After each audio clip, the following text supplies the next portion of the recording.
Greetings to the possum community, the smartest, most rambunctious, and most beautiful group of fantasy football assassins in the business.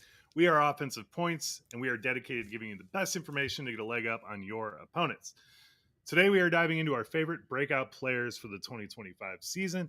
And guys, you need to acquire while people are snoozing. So Billy and I are going to walk you guys through that today. Again, we are Offensive Points, brought to you live tonight by the IDP Plus Network. Wonderful things on the horizon for our company. So go out now as fast as you can to idpplus.com and enter promo code IDP2025 for 50% off any of our premium subscriptions. And you better run quick because this deal is capped and prices will ramp up as the general public gets into gear. While you're at it, head over to the fantasyfootballexpo.com and purchase your tickets. At the Fantasy Football Hall of Fame. It's at the NFL Hall of Fame in Canton, Ohio all weekend on August 8th through the 10th. We will be there, at least I will be there. And a bunch of other of our good friends from the community. And Josh will personally buy you a beer if you come up and say hi. Billy, what is your favorite memory from our times at the Fantasy Football Expo? Putting you on the spot. I was about to say thank you for putting me on the spot like that, Joe. I don't know. I think that the party before, like the first night we get there, where it's like a mixer or whatever, that's a really nice night. But I also like closing down the night at one of the local bars or at the hotel, either one. It's just I like when the lights are off and everybody's letting their hair down and just chilling out. That's my personal favorite part. Yeah, the camaraderie of it is fantastic. Yeah, I don't know. I mean, I love doing the Kings Classic draft. That's always a highlight for me. But that Friday night party that you were talking about, or Thursday? No, Friday night. I think it's Friday. Downtown Canton, outside, they have a really cool setup, and I always get entirely too drunk at that party. It happens. And then 2 years ago, we got caught in a tsunami, basically, which was wet, but it was fun. Yeah. Bob Lung's dad and I saved all the cornhole boards and almost got struck by lightning while in the process. But yeah. That's true. I'd say anybody who likes fantasy football should be there. I think anybody who enjoys the vibes, anybody who enjoys, actually, if you just like football in general, it's kind of a good time because everybody there is just literally talking football. There's a little bit of fantasy bias to it, but it's a nice football conversation mostly all the way around. Yeah, it really is. I mean, you get a free ticket to the NFL Hall of Fame. I mean, I go in there every year and it's so cool to see that stuff. And I mean, I don't know. Last year, Jeff Ratcliffe, who's one of my personal favorite fantasy hosts in the business, recommended a beer called Juicy Ass. And it was fantastic. I thought he was fucking with me at first, but it was a really good beer. And very happy to have had that. Nice. Joe, we actually have a couple questions coming in here right at the start. Jeff on YouTube asks, is any IDP player in the rookie draft worth a first round pick like the 105 or 106? I also have the 101. That's it depends on your scoring settings, but I always will trade a defensive player for an offensive player when the time arises. So I would keep your offensive player. I mean, you're looking at some really good players right there. I mean, Burden's probably going to be there, a guy I'm pretty high on. Golden's probably going to be there. These running backs in this class are ridiculous. So I don't think that I would trade a first-round pick unless it like the 112, you could consider it. But no, 105, 106, those are staying in my pocket. I guess I took this question differently. I thought he meant should we take a person at 105 or 106 that's an IDP player, which in that case I would probably just take Travis Hunter or probably just wait on IDP. But I don't know. I think that I would just keep the draft pick. You could trade later if you're trading wise. Yeah. I mean, unless your scoring is just bonkers. I mean, in some leagues I play in, a good defensive end will put up 50 points a week. And if that's the case, if it's tilted towards IDP, you could consider it, but I seriously would advise against it. Yeah, maybe even Will Anderson when he was such a good prospect, he was kind of a tough one to take that high. But I don't know. Hopefully that helped. All right, next question. What value does Fields have this year, and does he help with Breece Hall's value? Joe, We're going to save this question for a second. Old-fashioned football on YouTube. Today we're talking about breakout players. We each came up with a couple each. Not going to be a super long episode. We don't have Yapton America, as some people call him, Josh, with us this week. So me and Joe can keep this very short and concise. But we did come up with 3 names each of our breakout players. Joe, you wanted to highlight Justin Fields. So going into Old Fashioned's question on YouTube, what value does Fields have this year as you may see him as a breakout player with the Jets? Yeah.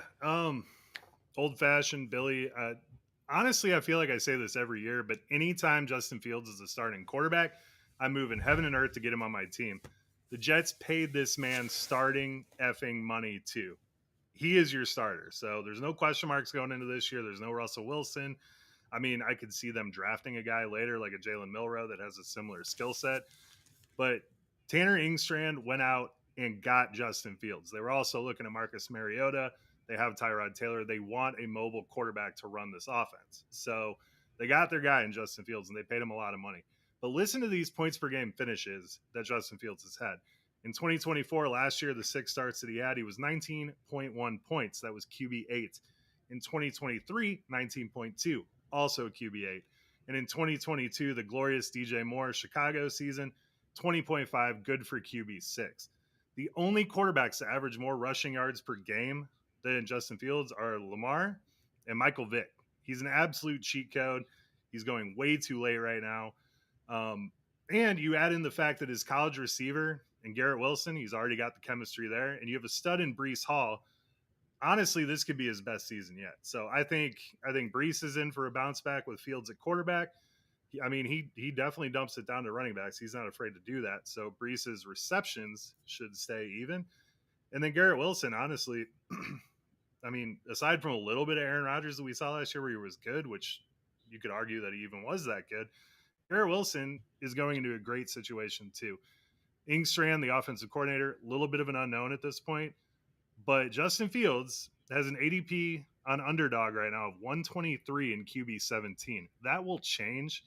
But right now, if you get on to keep trade cut, it has him as an equivalent as 211 in a 1 QB startup. So I would move 211 in a heartbeat for Justin Fields. I want Justin Fields on my team in every single league this year. What do you think? Yeah. I mean, I totally agree. I think like if you're in a dynasty league, you can be a little bit more weary because you don't know how many years you're going to get out of them. But if you're win now, especially like this is a guy you go after because his price is very cheap right now. And I don't think they're going to bring in a quarterback, even if they draft one, that's going to seriously compete to be a starter this year.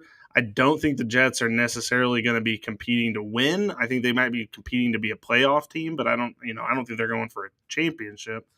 But this is, first year head coach, defensive minded. I think they're going to do a little bit closer to what the Steelers did last year, which he was winning ball games. I do think it's going to be a little bit more active than he was last year because I do think they were playing him pretty conservative at times. But like you said, with Garrett Wilson, I don't know how anything goes wrong here. Like I'm all in on the Garrett Wilson train, and I'm all in on the Justin Fields train because I think this is a very good situation. I'm happy for that. Yeah. Breece is a phenomenal buy right now too. I mean, he had a down year last year. The whole offense did. Breece Hall is going to be fantastic this year, just like he was before. He's through the injuries. He's got Fields there. And there's one thing that Tanner Engstrom, I mean, he was with Harbaugh when he was at Michigan, his background, and then he was with Ben Johnson last year. They're going to run the football. I don't care what identity he wants to have, but they are going to get the ball in Breece's hands, and I'm not worried about the other guys there. So, yeah, Breece is going to be awesome too. Thank you for the question. Fair. For sure. And that gets us our first one out of the way on our breakout players. All right, Joey from YouTube has a question. So let's get to it. Fellas, 16 team, no waivers, start 28. Superflex, mixed, offense and defense, start 2, DT, 3 defensive end, 3 linebackers, 3 cornerbacks, and 3 safeties, plus full offense. He's got a 1st to 12th pick, and he's also got 4 second rounders, 1st, 8th, 12th, and 14th of the second round on 3 year of a rebuild. How early for Abdul? He also lets us know that he has Latu, Jared Verse, and Miles. assuming either Myles Garrett, maybe? Is that who you would take from Myles? Miles, who's the Cincinnati kid? Who's the mind? Murphy. Okay, Myles Murphy. Yeah, Fair enough. Okay, that's good call. Good call. Yeah. I mean, you have the 2-1 and the 12th pick. It depends how your league drafts, honestly. We're in a couple leagues where defensive players go higher and a couple where they go way lower. So, not knowing that, I would say I don't think you'd be crazy for going with him at the 12th pick. But, I mean, we're seeing guys like Burden, Hunter, the tight ends. Those guys seem to be sitting around there. We like guys like Dylan Sampson, RJ Harvey are kind of going around there. But, I mean, Abdul's going right into a starting role, and I think you have good depth, and I think Myles Murphy can improve this year, especially if Henderson walks. But even then, Sam Hubbard retired, so I like Latu and I like Verse, but I'd go with the 12th if he's there. I wouldn't mind snagging him. 16 teams. Yeah, I mean, honestly, like the second pick of the first round is probably the pick I would feel most comfortable with. But honestly, you have both the 12th and the first pick of the second round, so that's 12 and a 15 essentially. I think he'd be fine either way, to be honest. Like, I think if Abdul Carter ends up in Tennessee, that's probably the least like happy I would be about it. I'm not gonna lie, just because I'm a little unsure of the Tennessee defense of how cohesive it's gonna play. But if like he ends up with the Patriots, if he ends up with the Browns, like I'm not worried about that at all because he's gonna slot right into good defenses and they're immediately gonna get to work. And even if like he plays opposite Myles Garrett, what a better situation for him. Like he's gonna have to have a guy on his team that's gonna be carrying most of the double teams and he can work. Okay, sure, fine, by all means. And that means that they would be building those two to be the guys of the future. So I don't know. I would feel pretty comfortable taking him pretty high, but the offense is just so good with running backs, tight ends, wide receivers. Well, wide receivers not so much, but and especially the quarterbacks. There's going to be those two probably taken off the board as well. I'd probably not go 12. It kind of would depend on how the board fell, but 12 at the earliest, I guess. But I would probably do the 15th pick. Yeah, personally, I agree with you. In a perfect world, it'd be the 2-1. I think would be the perfect spot for him. But I think in a 16-team league, you're getting an automatic starter. I mean, he's probably starting over Murphy for you, unless Murphy just shows out this year, which he could. But you're banking on you're getting a starter immediately with Abdul. So I wouldn't hate the 12th. Ideally, I would say the 2-1, but I don't hate the 12th pick there. Anytime you can get an automatic starter for that, you can do it. Sounds good to me. Philip says, "Oh yes, some IDP talk." You know, we jack all trades around here. We can talk anything you all want. All right, well, let's get back to the breakout players. Joe, my first breakout player for this year is going to be Mr. Drake Maye. He finished his QB 23 last season, which, mind you, he didn't start for the first half of the season. They just went out and got him Stephon Diggs. I think Pop Douglas is coming along. I do think they're going to put more efforts and people and stuff into the offense this year from the draft. They didn't really do as much in free agency as I would have liked to hope, but with his legs, especially as we saw that at the end of last season, I think this is going to be a perfect year for Drake Maye to break out, and they got him. We'll have to see exactly what Stephon Diggs' contract was. The big number was the $69 million that he got over 3 years, but he only had I think $29 million that was guaranteed.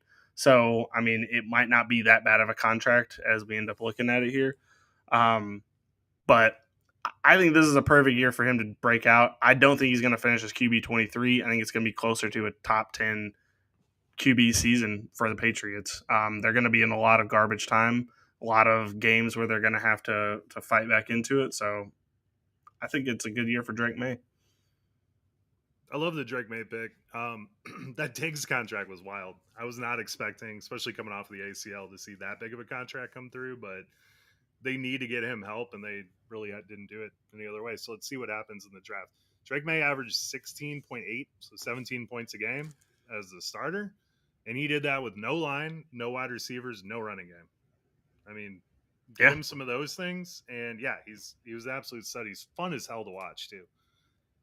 So if he's on your team, I think he's definitely somebody to root for. And he definitely, I mean, he took over after week 6. He had 3 top 10 finishes over the whole entire season. I don't see why he's not going to be floating around that 10th QB the whole season. Like, let me tell you this: if it's between Drake Maye or Trevor Lawrence, give me Drake Maye every day of the week. Like, what are we talking about here? I don't. I mean, that's fair. Would you, if you were on the clock, these two guys are sitting there, which one would you rather pick? Oh, Drake Maye, for sure. Oh, okay. I was about to say, if you were Trevor Lawrence on my breakout list. On your, oh my God, Joe. Yeah, so I have like 3 quarterbacks that I love this year, and I have about 5 tight ends that I love this year. So I was sitting here and I was like, you can't do all quarterbacks and tight ends. So we mixed it up a little bit. That's fair. Joe. No, I would take Drake Maye. You're right. You're absolutely right. Thank God, because Drake Maye is going to be really good this season. And, I think Justin Fields has the higher upside. But if you missed out on, let's talk about like the top main guys, and Drake Maye is sitting there in the 11th, 12th round, yeah, I'd probably take him. Feel good about it. Yeah, so like Fields, probably by the time the season rolls around, I mean, everyone hates Justin Fields, so he's probably going to end up going to like the 7th, 8th round. Maybe even the 9th round, somewhere in that conundrum right there. Would you go into the season with Fields and Maye as your quarterback room? Oh yeah, for sure. Yeah, that's kind of your upside and your safety net right there. Yeah, and both teams not going to be great. Both going to have to be throwing and making plays late in ball games. Yeah, by all means, please give those all to me. Yeah. No, speaking of, I hope Abdul slips to the Patriots. I know he won't, but that defense would be so gnarly if he landed there.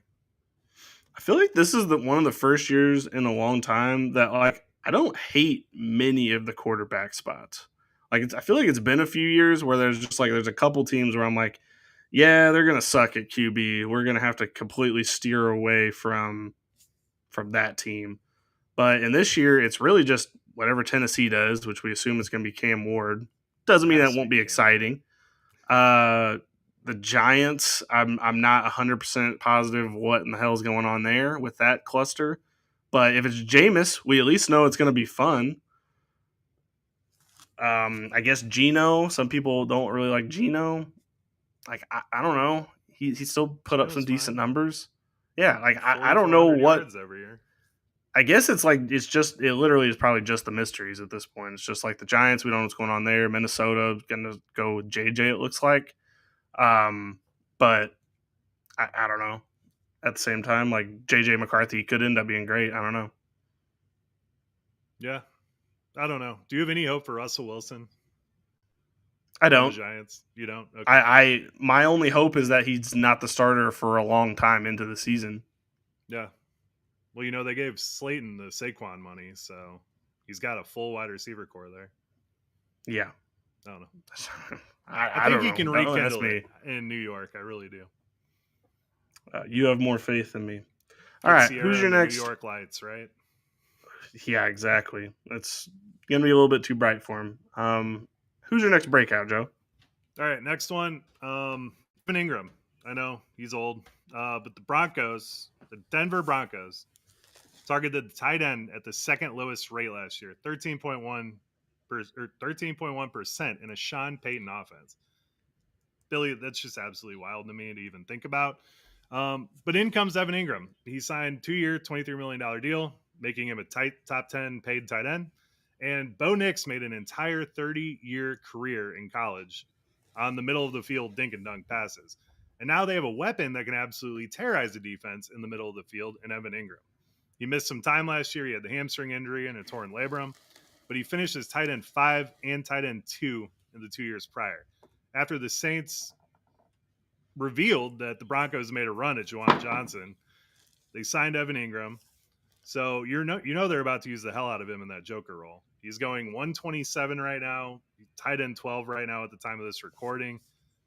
You got to get him on your team if he's going that late. Yeah, I'm all in on the Evan Engram trade. On the Evan Engram pick. I think people think Sean Payton doesn't know how to use tight ends, but I think it's been just that he hasn't had one in Denver yet that he has fully appreciated. Because like he was very well known for tight ends when he was with the Saints. I mean, we remember back to Jimmy Graham, guy that's down there that does it all right now. I keep forgetting this guy's name. What's his name? Taysom Hill, man. Taysom Hill. I keep forgetting that. Kobe Fleener was there making noise with Sean. Kobe Fleener did have a moment in the sun as well. Yeah. So I think people just think he's not good with tight ends because there hasn't been one in Denver. But honestly, with Bo Nix, I think this is a perfect time. Yeah, no, I kind of like this pick a lot. Hell yeah. Hell yeah, indeed. Also, Joey said, watch out for the Jalen Hyatt resurgence with Russ. Did you see his workout pic? I mean, I did. His arms grew see. a quarter of an inch. He's going to be awesome. Watch the moon balls with Russ. I can't wait to hear that. I guess we'll see. See you there. Resurgence also seems kind of extreme. Resurgence from college, I suppose. We still haven't seen exactly everything when he's been in the pros just yet. I love Jalen Hyatt, so it'd be great. Yeah, no, he was fantastic at Tennessee. I loved seeing him and Hendon Hooker. That was a team you didn't want to mess with down there. All right, next one on my list. And look, I think we have to state the obvious a little bit. It's going to be a breakout season for Ashton Jeanty. He's the rookie pick, number 101. He's going to be the guy that everybody's taking high in drafts. I just want to make sure everybody's aware of that. Like, he's not just like the incoming rookie Clyde Edwards-Helaire, he's the first running back pick, so whatever. Like, we'll see what he can do after year one. No. Hop on early. This is the best prospect we've had as a running back since Saquon Barkley. That is a pretty consensus thought here. This guy loves contact because it doesn't bring him down.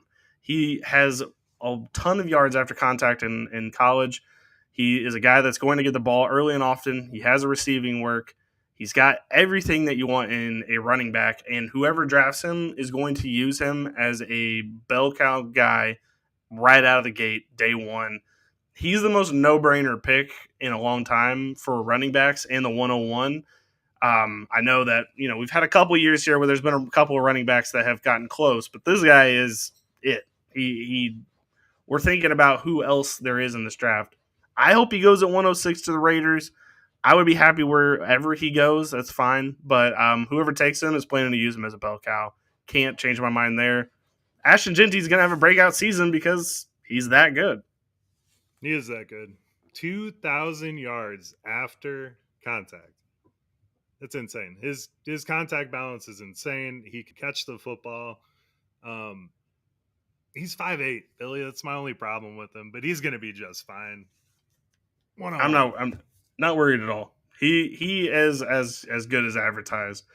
And I know that a lot of the criticism has been, well, he did it in Boise State. I understand that. It's not like those guys weren't trying to tackle him when he was playing. Like, he did play Oregon, and he did have an incredible game against Oregon.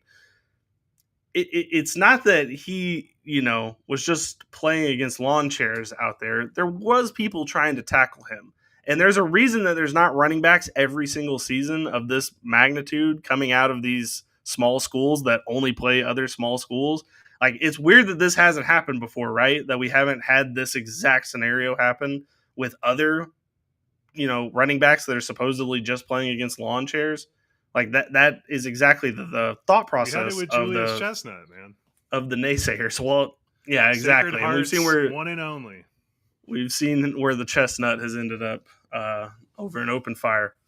But yeah, I'm a big Ashton Jeanty guy, so we're gonna, breakout player for 2025. It has to be said. We couldn't do a breakout player podcast without mentioning Ashton Jeanty.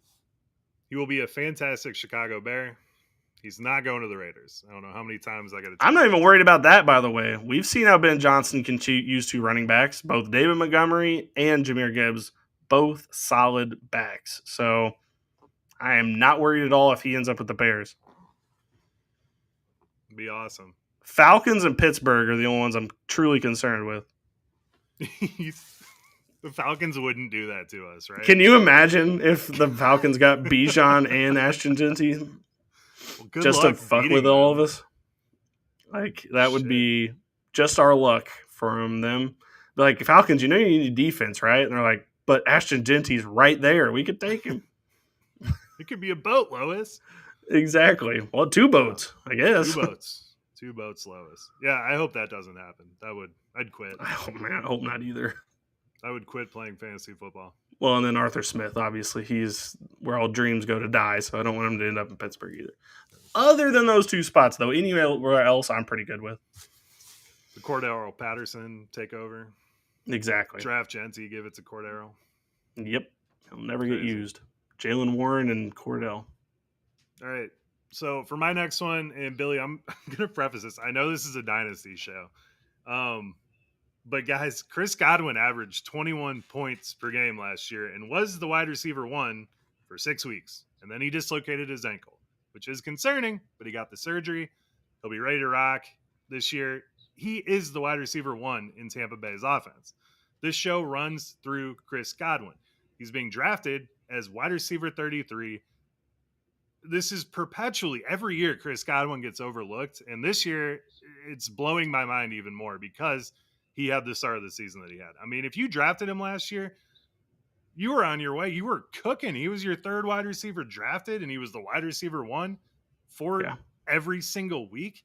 Right now, he's going behind Chris Olave, behind Jalen Waddle, and behind Jordan Addison. And honestly, at this point, if I was Chris Godwin, I would start to take this shit personally. You got to get him. Fair enough. Joe, I didn't know where you were going to go with this last one because you kind of had a placeholder in there.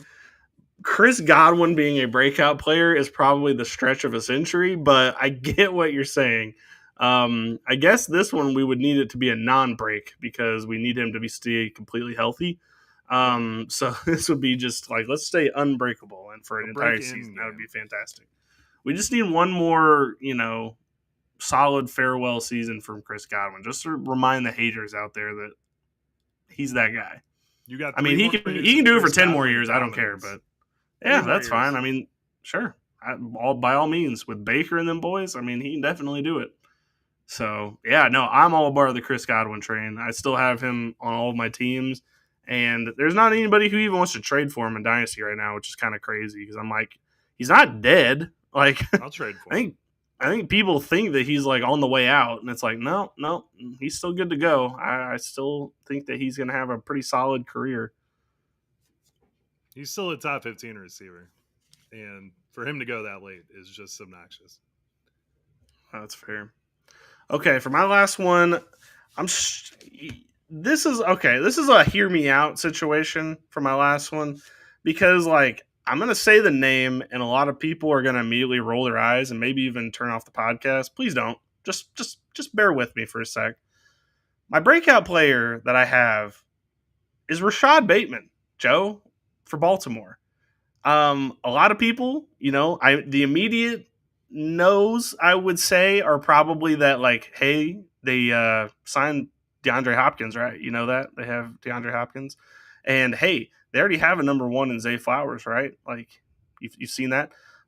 Hey, they have 2 tight ends that they like to feature in the receiving game, right? Oh, and not even to mention all that, they have a running back in Derrick Henry, and they have a running quarterback in Lamar Jackson.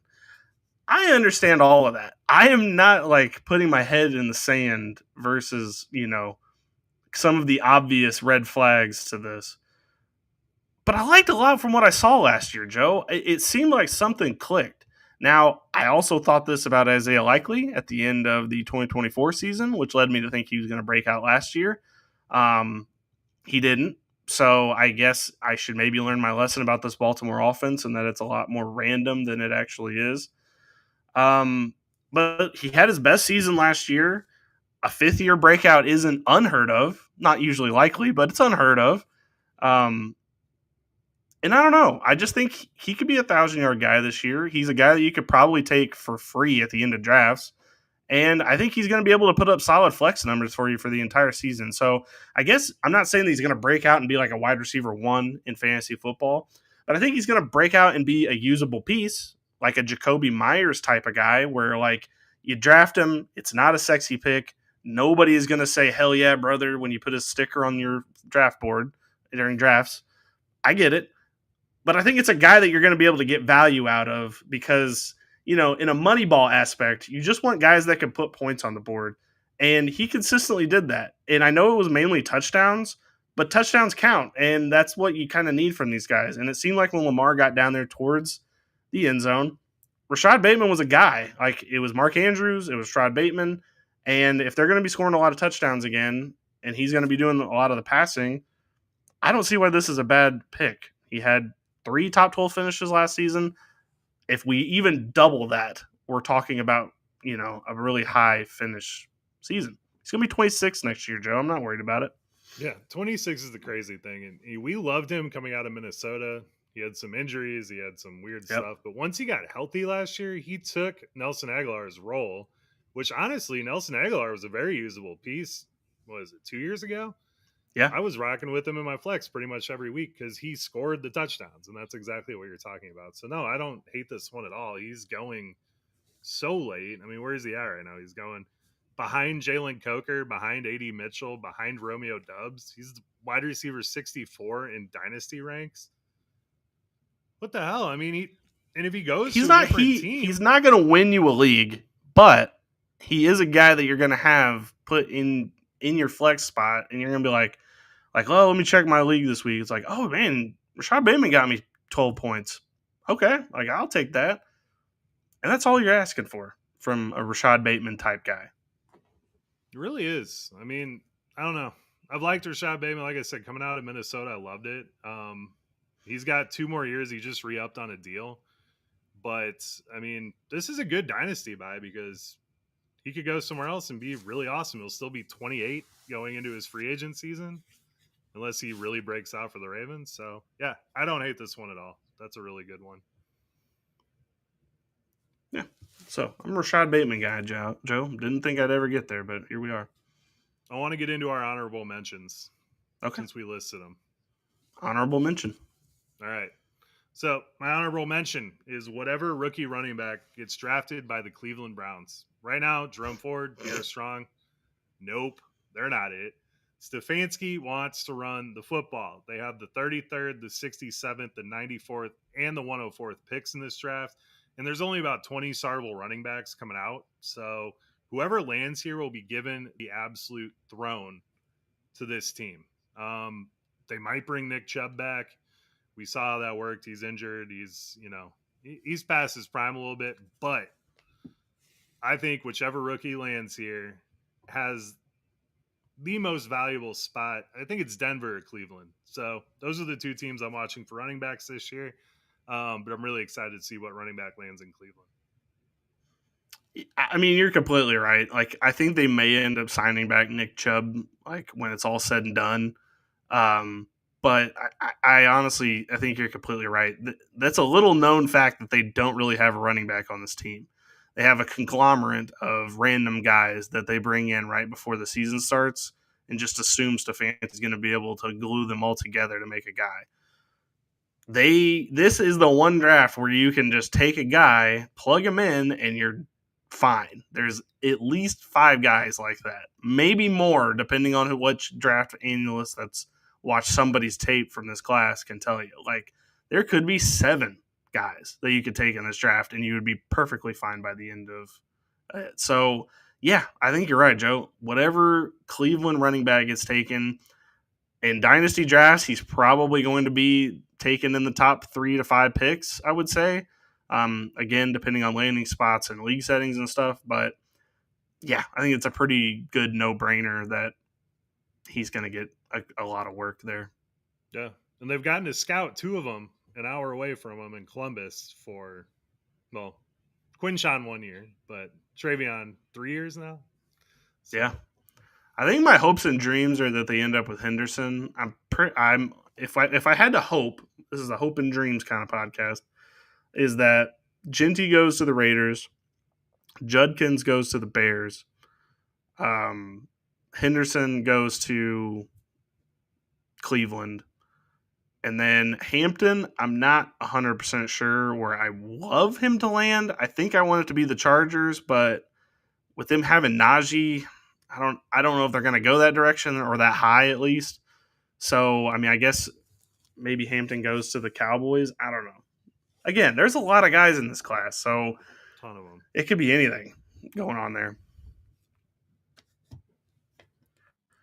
All right, we have one. It's not really a question. It's a comment from Joey. Says Cedric Tillman could be the old school 30-year breakout as well. QB pending. Honestly, that's exactly where I thought. The only problem I have with Cedric Tillman, and this is why he would be an honorable mention, is the head injury thing.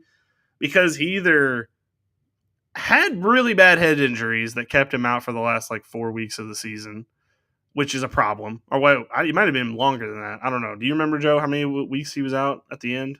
Oh, God, Cedric it was Tillman? 6 weeks, man. It was the never-ending It concussion. was a long way. So either that was a legitimate injury that we should be very concerned about because head injuries are no joke, or, hey, we suck anyway. Let's not get this guy hurt. Let's just kind of ride out the fact that he has a concussion for the last end of the season. I don't know how the medical situation of all that goes, but it wouldn't surprise me if that either. But yeah, this could be a good situation right here for anybody. The problem is the quarterback, because if it's Watson, nobody trusts Deshaun Watson. If they draft Shador, okay, maybe I definitely think Cedric Tillman would be on the top of my list as guys that could be a breakout. But if it's Watson, yeah, I don't know. Kirk Cousins will have Cedric Tillman as a Oh, top God, 25 Kirk? wide receiver in 2025. I love Cedric Tillman, man. I love Cedric Tillman too. I don't know if I love top 25, but you do you, Joe. I don't like it. All right, I don't hate it. I'll give you top 30. I'll give you top Okay, 30, top 30, sure. Dropping 5 spots. Josh just wants you to know that it's Jeanty to the Bears. And Thanks, it will be. Josh, for watching on YouTube. Joe is spelled with 2 E's, Josh. Crazy that you are busy packing and couldn't be here for the podcast, but has time to chime in. Makes his theories and once known. All right. My honorable mention is Mr. Pop Douglas for your New England Patriots. I wouldn't really say he had a great season last year. I'm not going to try to hide behind that. I think there's flashes there, though. I think they want to use him as kind of a gadget player. I do think he had a nice, interesting floor once Drake Maye took over. That floor, it was more of a flex floor than an actual floor because it was 6, 9, 8, 7 points. But in a flex spot, Joe, you could do a lot worse, with the upside being he could get you 20 if the ball went that way. We can just be honest, the offense was kind of horrible last season, so I definitely think this year they're going to take a step in the right direction, and Diggs will definitely help with that, because if Douglas is your number one, you don't have a number one. So I think this will actually help out a little bit more for them. I'm interested to see what they do in the draft, because they do have a couple of wide receivers there that they drafted relatively high, but it doesn't really look like they're good enough to be out there. So I don't know. I kind of like Pop Douglas. I didn't make him my actual one because I don't know what to do with him. I'm not saying to go trade something crazy for him. I mean, shoot. Some would say you could trade him in a first-round pick and get Rome Odunze. I personally would say that kind of a trade is crazy as hell, but, it's happened. But I think this is going to be a good year for him in the long run of it. Yeah, I've always liked Pop. And, I mean, honestly, if they could use him in a Jaden Reed sort of role on that offense, he'd be awesome. And he'd be the perfect flex candidate. And, I mean, you said it. He's not your number one, but he can have some big weeks if you just get him the football. And I think he could be – I think he could be not as good as, but in the same vein of Lad McConkey, what they did with him last season with the Chargers. I don't see why Pop Douglas couldn't be that guy. Yeah. Drake Maye might not be Justin Herbert. That could be an issue, but I do think that, we could get Pop out there. Yeah, it'll be great to see this offense actually click, because last year it was pretty much Hunter Henry or bust for this team. It was kind of all they had going on. So get wide receiver one Mac Hollins in there, injured wide receiver one Stephon Diggs, and let Pop roam the middle of the field. See what happens. Yeah, for sure. All right, Joe, that's all I have. Do you have any more that you want to add in here? It's very I'm not going to spend a lot of time on this. Go get Rome Odunze right now before it's too late. It's already too late, but someone's sleeping. I'm sure you could get advantage of it. That's fair. Okay, I just want to add one. This isn't mine. I just wanted to pass it out to you and see where you're going. As you can tell, folks, we didn't have a third person here to make this a full episode, so it's going to be shortened and condensed. But, wanted to add in a couple names here at the end. Joe, what is your thoughts on Juwan Jennings? Do you think he could have a breakout season this year? Man, I really liked what Juwan Jennings did, and you and I both agreed earlier that he's, when Ayuk and Debo were hurt, he was your one. I mean, he looked awesome in that one game where he scored 42 points, I think it was, 3 touchdowns. Looked awesome, and then did absolutely nothing the next time. And then we saw Pearsall kind of come on at the end of the year. I love Juwan Jennings. I think that he absolutely should be kind of in that role. We'll see what the health of Ayuk is. I just think this is going to be a bad season for the 49ers this year. I think you're exactly right. The rumors spreading that Purdy's signing a $50 to $55 million per year deal scares the hell out of me. Yeah. Because what? I'm sorry. We were built around a defense and a running back and just whoever could play quarterback. How did we get to this point? Yeah. The fall off from that is their entire defense, outside of Warner for the most part, shipped away, and Warner and Bosa. Yeah. Offense shipping away. Crazy. I just don't I don't understand what the philosophy switch there is. Do they not see where we're at right now in the NFL? Like paying the large money contract for the podcast or for the team, for the quarterback, and then kind of letting the rest of the team flush out. I don't think that worked. I don't know. I mean, you're looking at it. You got Kittle there. He's getting up there in age. McCaffrey's up there in age. Maybe we just Trent Williams is up there in age. Yeah, fucking 37 or whatever. Maybe you just give the ball nonstop to McCaffrey and Kittle this year, and just let them play to their heart's content and come back in 2026. Because I don't know what else his team is playing for. Especially when you look in the Rams. I mean, the Rams look really good after getting Devontae with that defense. They look sick. The Cardinals are coming up. Then you got the Seahawks. We'll see what happens with Sam Darnold. But, I mean, the NFC West is closing on the 49ers very quickly. I agree. All right. I had one more that I wanted to throw at you real quick. Just because he was injured pretty much the whole season, so we didn't really get to see. But he had a lot of hype coming out of the draft, is Roman Wilson for the Pittsburgh Steelers. I know they got I know they got DK there. They have George Pickens. What are your thoughts there? Because he have a season that's a breakout. Because when we going into the draft, we actually thought pretty highly of Roman Wilson, and we were like, if he ends up with the Browns or ends up with yada yada yada, like he could be a wide receiver one. Ends up back with the Chargers for whatever reason. Like we were like, okay, this guy could be a guy. Then he gets hurt after being drafted by the Steelers. Like it's interesting. Like what do you think about him? I like it. I mean, the trade talk around Pickens has been real. We could see Pickens going. Still don't know who's playing quarterback for this team next year. Speculation of Aaron Rodgers, but I don't. If Pickens and DK are still there, I don't like it. I wouldn't mind making a trade for him right now in a dynasty, not giving up much, but just let him simmer on your bench until next year. I do like Roman Wilson a lot. I just don't understand what the identity of this team is going to be. I mean, Pickens and DK are roughly the same player, and then Roman Wilson's, a really good red zone threat. But I mean, it's kind of what you're dealing with Pickens and DK. So, and you had Freiermuth in there. What does this shake out to be on an offense that, I mean, honestly, might just be running the ball because they might not even get a quarterback here. That's true. I'm kind of hyped. I think I might be taking a late round flyer on him. I don't really want to go after him in Dynasty just because, like, whoever took him is probably like, well, I just want to see what happens. Like, just give me 1 year. But, like, in redraft, I might consider it. Startups, especially, like, one of my last picks. Hell yeah. Oh, yeah. Please, go ahead. Put him on my team. Startup.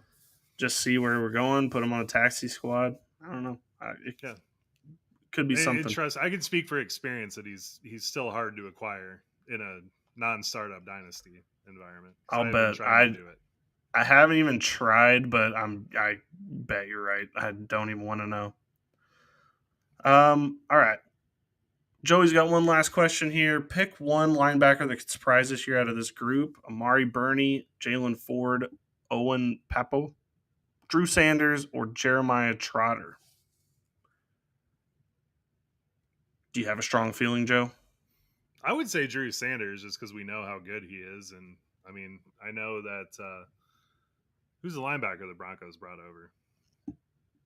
Well, they have Oh, Benito. Greenlaw. They brought Greenlaw over. And yeah, they have Yeah, Greenlaw. but I mean Sanders could fill in kind of weak side, get some rush opportunities. He's probably not starting this year in most things, but I do like Drew Sanders for what he did, and I like Jeremiah Trotter. I mean, we've seen Nakobe Dean have trouble staying healthy, so Trotter could get on the field, and he definitely has the football pedigree. So I don't hate that one either, but I don't see a whole lot for Papau or Ford. I don't really like Ford coming out that much. That's true. Man, well, I hate to completely agree with you because that's kind of where I was headed as well. But Drew Sanders, like, I just really like the talent. I don't know exactly where he's going to fit in because they kind of like the people on their team have kind of like overachieved as like opposed to what they were supposed to be. Like nobody thought Nick Benito was going to be as good as he was last year, and going forward potentially. And then like Justice Strand, I also don't think they necessarily thought that he was going to be. I don't think again this defense was like not a defense that I think anybody except for hardcore Denver fans really thought it was going to be like this good this quickly. So kind of sucks because he got hurt, and so like his opportunities have kind of dried up a little bit. But I still like the player. I definitely think he'd go to a different team and make even more of a breakout situation. He definitely could, but if I remember it correctly, Denver going into next year, they have a lot of defensive line that are shipping out. They're all going to be free agents. There's no way they're going to be able to pay all those guys. So Drew Sanders wouldn't be the worst to try to acquire this year and see, if he can actually. I would say more 2026. Honestly, for most of these guys, but he would still be my pick. Yeah, Jalen Ford is also interesting for the Saints just because nobody's playing that position right now for them, like the spot he's in. I think it's him or Sleeper has it as DeMarco something, which I think he got hurt at the beginning of the season. Man, I'm really showing myself if I don't know this, but DeMarco Jackson is the guy that he would be competing with. I'm kind of interested if they add something in the draft there, but if they don't, I mean, he has a clear chance to start. Definitely. Yeah. Also, Joey also says, by the way, we need mixed offense and defensive rookie mock drafts. I think that's the play, Joe. I think we need to do that. Not sure Isn't what we that have on the normally what books we next do? week. Yeah, we haven't done one. I don't know what By happened the there. way, Sleeper has the rookies in now. They've been in there for a while. Travis Hunter, just solely being a wide receiver, just chaps my ass. I was hoping so much for a wide receiver DB tag. It's So a little much. it's a little concerning because he wouldn't like that. So the fact that Sleeper did it's kind of funny. But I don't know. I guess we should put that on the books to do a rookie mock draft. I don't know what we have coming up here, but I think we're gonna have to add that to Yeah, do. we love rookie mock drafts. Oh yeah, we've got okay. So the next 2 weeks we kind of have like dynasty wide receivers and running backs talk. We could change out for one of those for a mock draft. No, good call, Joey. We do need to do one of those, especially before the draft starts, just in case somebody does it. He says 4 rounds, 12 team. My football league does it. Okay, I mean we might have to do that, Joe, just to kind of get a gauge of where things are at. Get Josh back in here. I don't know if Gary's still in here, but Gary, we're switching the schedule next week. Just letting you know. We're doing what we need to be doing instead of what we had planned from back in January when I sent out the calendar. So, yeah, good call, Joey. Good call. I got one more for you. I Oh, I want to love pick your this. Are brain you on that. adding in this late ass admission? Okay, who we This got? late ass, yeah, 50 minutes in. I'm going to ask you, Tank Bigsby. I'm kind of feeling a breakout, Personally, I but hope yes to this. By the way, I'm kind of feeling if those running backs get used like they were in Tampa Bay, which we kind of saw last year, but with an improved scheme in the Jaguars sense, I like Bigsby. I mean, I'm glad Josh isn't here to defend himself. This is fantastic because yes, it totally should happen. It should be the Bigsby empire starts next season. But unfortunately, we are probably going to have to sit through Trevor Etienne and Jacksonville twiddling their thumbs, figuring things out. I don't know if they're ready. Now, they have a completely new GM coaching staff that has no loyalty to anyone on this team. So that could mean anything at all happens at a drop of a hat. Travion And Henderson, come on down. Liam Cohen was not afraid to be like, "Hey, Rashod White, I know you've been here for a minute, but get the fuck out of here because we got a new guy coming in." So if Liam Cohen's willing to do that to him, maybe he's willing to do the Bigsby for Etienne thing. So I don't know. Yeah. I don't know. I could see Etienne having a huge bounce back year. I'm not ready to quit him, but what I saw at Tank last year, if we can get a healthy season on a better offense, if he could kind of play that Bucky role and let Etienne play that Rashod White role, I think that's a hell of a formula for Tank. Probably what they should do, by the way. That's probably what they should do. I just wanted to pick your brain on that because I've been Here's the thing, trade Joe. offers. I'm glad we can talk Bigsby out loud because we don't have some dissenting voice coming in from out of nowhere to talk. But yeah, no, that I hope you're right about that. I hope it's the Bigsby empire that starts next season. Hell yeah. Just wanted to get it in. All right. Thanks everyone out there for tuning in. Thank you for all questions tonight. If you're listening to the podcast, please come join us every Wednesday at 8 p.m. Central Time. We're going to do a podcast. We're going to talk about different stuff. We got draft stuff coming up. Joe, we're going to do the live draft show again this year. This is our 4th year in a row doing this. It's always a blast. We start breaking out the drinks. We go crazy over the draft picks. Our reactions are hilarious. Joe doing a front flip onto his bed after Justin Fields got picked was a highlight. Josh being on the phone when A.J. Brown got traded was awesome. All of us freaking losing our minds when Michael Penix got picked last season. It's just been – it's not fun. So if you're just sitting there watching the draft at the house by yourself, having a beer, just turn on the podcast in the background. We're going to be watching and reacting and trying to give – fantasy takes right away, even though most of it is just us going like, holy can't believe that, blah, blah, blah, blah, or me trying to dunk that our mock draft got something correct. But whatever. We try to give instant analysis as we can. Instant analysis, and we get to see Billy's like mime reactions live on camera because he's always checking his phone and he gets it like 3 years. I did a good job last year, Joe. I didn't do that. Good job last year. But I love in drafts past because you're over there like eyes wide open, like turning red, hyperventilating and stuff. And we're just like, oh, I wonder what happened. And then we see it 5 minutes later when they actually announce it. And it's always fun. So I bet that was you can blame Adam Schefter for that because I have his alerts on and his alerts just go off with the pick. And it's like, all right, well, it hadn't even been put on the screen yet. So, okay, that's just an instant spoiler right there. But yeah, my biggest reaction was us trying to get Josh's attention when the AJ Brown trade happened. And we're waving. You're having to call him on the phone in the middle of the podcast. It was fantastic. That's good times, Joe. I can't wait to do it again here in 3 weeks, a month. I don't even know how long it is. 29 days. Yeah, almost exactly a month. Yep. Whew, it's going to be a long 29 days. I can't wait to see how this goes at the end. You know what? Now that it's just the true fans here, let's just talk for just a sec, Joe. Some of these draft things that are happening are kind of crazy because I've seen like Luther Burden is now out of the first round, which I'm just like, what? What? Did we all have a meeting? Like, who decided this? He was a top 12 guy a month ago, and now he's maybe not even going into the first round of the draft. And I'm like, what the fuck is happening? So you want to talk about 1 year just completely turning his value around? I mean, I don't know. I think teams are going to see the value that Luther Burden adds to your offense, and I think he's going to go in the first round. If not, he's like first 5 in the second. But we kind of saw that weird thing with the wide receivers last year. We thought the Bills were going to take one.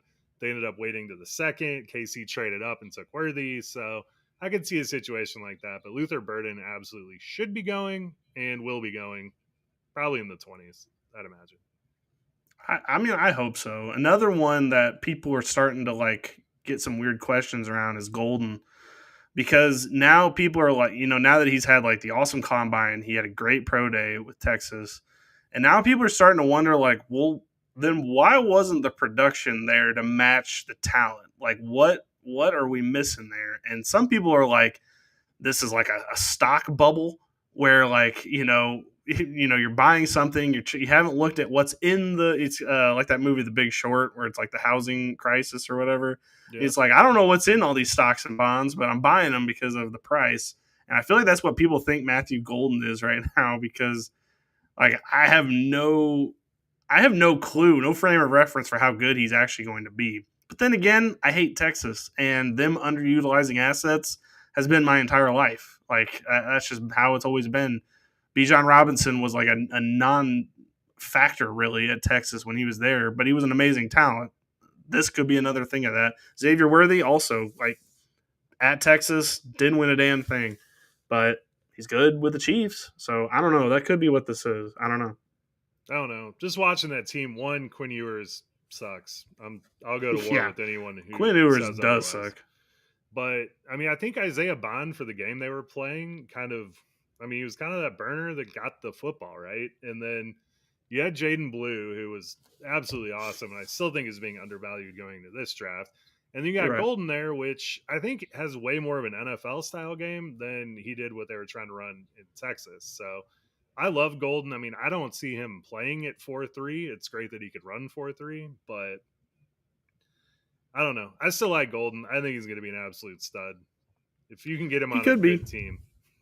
He could give Josh Allen Matthew Golden. Joey put in the comments that Burden to the Cardinals would feed families. Ooh. I mean, that actually would be pretty nasty, because it also mentions a slight improvement over Dortch. I actually think that'd be quite the good improvement over Dortch, because like at least Burden can burn. Like that's one thing about Burden, at least, whereas Dortch be a full-size Rondale Moore, and we know Kyler loved Rondale Moore. Full-size Rondale Moore. Yeah, that's true. Not like the mini Kit Kat version of him, I guess. That's true.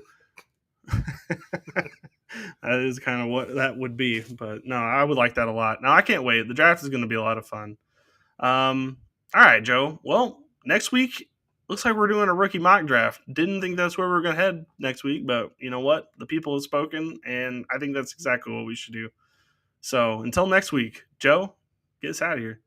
Joey has spoken, and any variation of the name Joe is awesome to me. So, yeah, rookie mock. Possums, have a good night.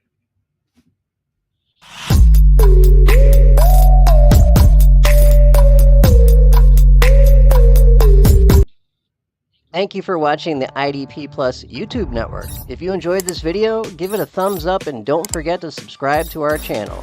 Be sure to tap the bell icon to get notified whenever we upload new content.